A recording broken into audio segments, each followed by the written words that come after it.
Chibaby. Uri sei yako? Ini ndonzi Brandon. Brandon kachipa andogara pazasi apo izi. Murume wako ka. Vakadzi vemapurisa. Zviriko. Zviriko. Unozviziva here kuti une chivakashure chihombe? Wakatakura wena. But ungambotadze kuzviziva ka. Ndiwo kwakachitakura kapaya. Muri kumbodziya mushana zvenyu. Zviriko. But namukuru wachakaita chivakashure icho. Unenge unomboita uchichibata-bata iwewe. Washaya neremuromo ka. Usatombonyara zvako, ndiri wako. Usatombonyara. Zviriko futi. Sister kutaura chokwadi ka. Ini ndanakirwa nemini. Sister mukuona chii? Ini nditokudai inini sister. Sister ndikutononokirwa nekudanana nemi.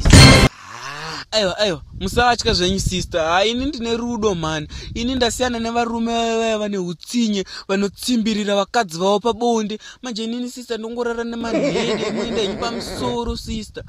Saka mazoti chii nhai sister, munondidawo here imimi? Mazoti chii? Yofane, uiteiko panape? Officer, ndachitongokumbira hangu time nako. Ndakutoenda ino office, ndaitongodawo time hako, ndingagodiya. Kutsvaka time pamunhu akafa here? Unoita sei? Akafa? Office. Inapana. Office akafa here mukadzi. Office inapa chandirimbozviva. Aiwa mufane. Ndoponda munhu ke. Apa izvizvi wakuda kuya unodestroy evidence. Manje zvaendwa mufana wangu. Officer namboponda munhu officer. Kutaura chokwadi wena namboponda munhu officer. Kutaura chokwadi officer pamberi paMwari. Ndachitongomunyenga wena officer. Chero makabvunza officer. Namboponda munhu officer pane chandirimbozviva ino officer. Iwo mufane. Unopimba munhu akafa asi muda kuzvara zvipoko ka. Chiko chikitika mufane. Officer mimi ka.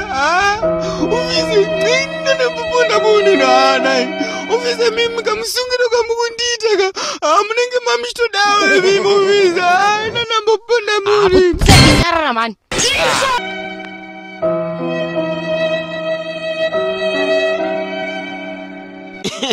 Iwewe nefoni yako muri malegends man. Iwe inbox mi pa WhatsApp wazona nakupa application 3 steps zinoita kuti ukwanise kugadzira macartoon izo. Ungoclicka watogadzira video izo.